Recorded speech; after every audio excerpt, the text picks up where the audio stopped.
So the one guy that didn't make it at the end there was CJ. He had a knee, so we'll see what that looks like, and we'll take it from there. But, you know, I told the guys in the locker room, and I'll reiterate it, is just this is a special group. I felt that early in the season.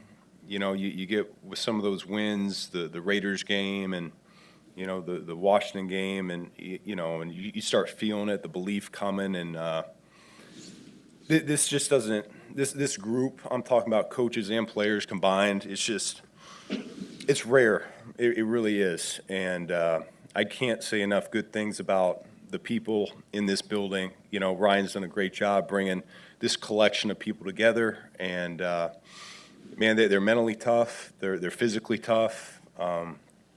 I know we're going to fight you for 60 minutes, and in a game like that, even though the odds are against us there that late, you know, we're going to keep on swinging and make some plays when we needed to. So I couldn't be more proud of the group. I mean, I'm very fortunate to be in the position I'm in, coaching these guys, and not something I take for granted. So I'll go ahead and open it up from there. That final pass to DJ come to life from the origin stages to it being executed there on the final play. The final play, yeah, I mean, that was one that we put in, and we ran in practice on Thursday, and it almost looked identical to that. I thought Caleb threw a dime in practice, and DJ came down with it, and you know, we're hopeful that it may or may not be there, but you know, we timed that one up right. DJ ran a great route, and Caleb threw him a great ball. But I think it's also a testament to our preparation over the course of the week. I think the coaches do a great job coming up with good ideas to put our guys in good spots, and then when you go out and you execute it on the practice field, it does become game day reality for us. How do you describe your emotions in those final 3 minutes of regulation and the overtime and the big swing? I mean, my emotion, I try to keep them in check and steady Eddie. You know, I was having some headset issues there at the end, and so that got the better of me at the end. But other than that, you know, I try to stay conscious of what's going on, and you know, my job on game day is to not only just call the offensive plays, but make sure that we're managing our timeouts correctly and the penalties and everything of that nature. And so it's hard to do that if I get too emotionally up and down. That's just what I've learned about myself over the years. So like I said, though, I mean, I love it for these guys. I think they just did a phenomenal job here tonight. Was Jide the first option on that touchdown play? That was kind of he was kind of trying to explain. Well, we had a lot of answers. That's one of those plays that we felt like, depending on the coverage, it would change who the primary receiver was going to be. And so the play before, they cover zeroed us, and Caleb was aware of that, and they came back on fourth down and did the same thing, cover zero. And on that particular play, Jide was our zero answer. What was it like seeing a guy like that? You know, he hasn't caught too many passes this year. Just him coming through there and Caleb coming through with the blitz, with the pressure. What was that like for you? Yeah, I mean, I that's why we do what we do over the course of the season, though. And I know, to the people that haven't been in the building, it's like, oh my gosh, you're going to the undrafted rookie on fourth down. Well, you know, we see what he does every single week. We see how he goes about his business. There's a reason why we didn't want to expose him to the waiver wire and someone poach him after the preseason. We see a bright future for this guy, and he's done nothing but steadily improve over the course of the season. The coaches trust him.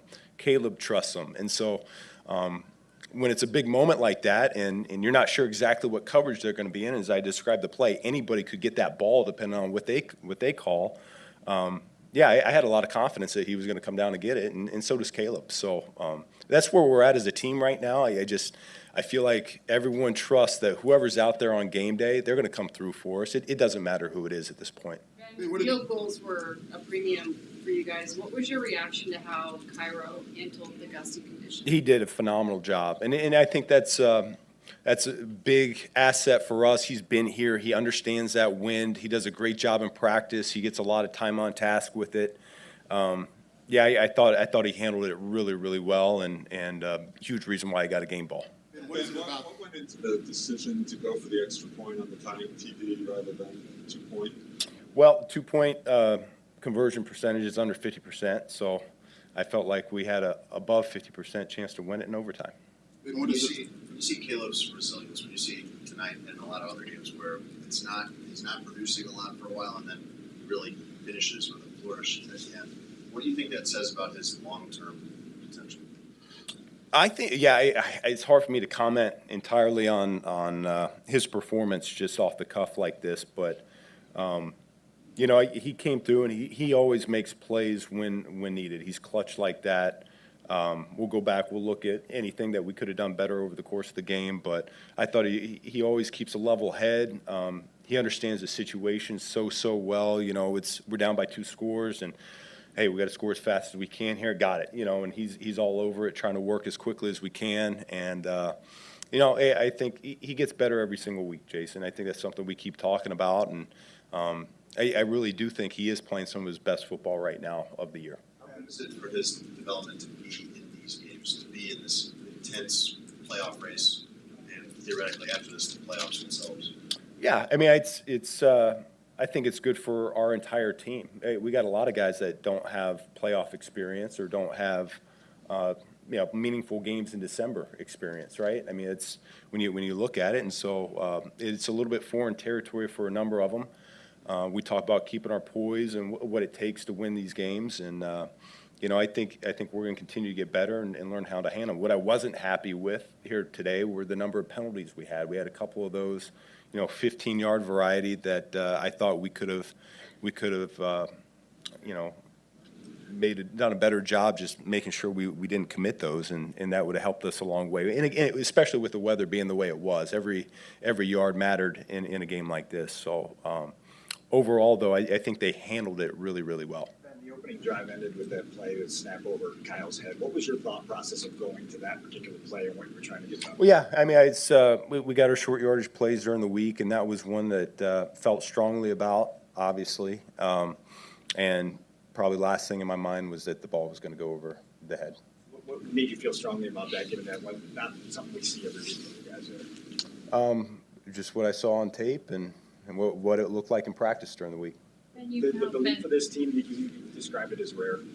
What makes this group special in that regard, the ability to stay believing through the end of every game? Yeah, I don't think I've been around a team that just, when it's this late in games, just they don't bat an eye. You don't feel any despair on the sideline from any of the phases.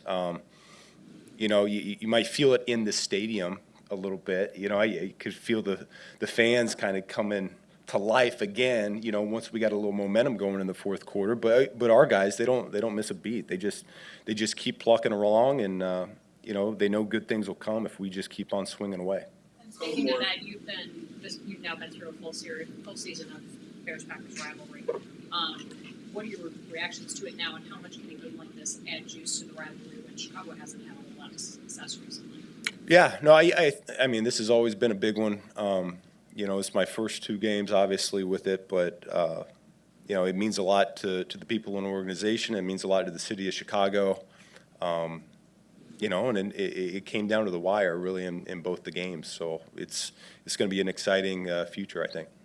Then it was tough to get the flash of pass going early in the game for you guys. Felt like their edges were really there, getting pressure on Caleb coming out of the fake. Then in the second half, a lot more successful, obviously, the final play there. What changed for you guys in that aspect of the offense? Shoot, man, I got to go back and I got to look at that, man. I don't know. I don't know off the top of my head. You know, there were a number of things that weren't quite clicking there during the middle of the game. We felt like we were moving the ball in the first series, obviously, and it became one of those games pretty quickly where you knew it wasn't going to be many possessions. It was going to go by. They did a great job controlling the clock, and so I think we had 3 possessions in the first half, and we knew our opportunities were going to be limited there in the second half. And so, you know, yeah, I got to go back and I got to look at the play action, exactly what went right and what went wrong. You brought up the 3 possessions. How frustrating is that, knowing that they're taking the air out of the ball there and you're sitting there with all your offensive play calls, you want to get after it, but they're just holding that ball for those extended periods of time? Yeah, I don't know that it's frustrating. You know, it's especially when your defense is holding them to 3s instead of giving up 7s, you know, and so you know that even though they're possessing the ball as long as they are, that you're still in it. You're only down by a score, and you're going to be just fine. So, you know, it's a matter of just putting a few good plays together and capitalizing in the red zone. Thanks, guys. Yep. Thank you.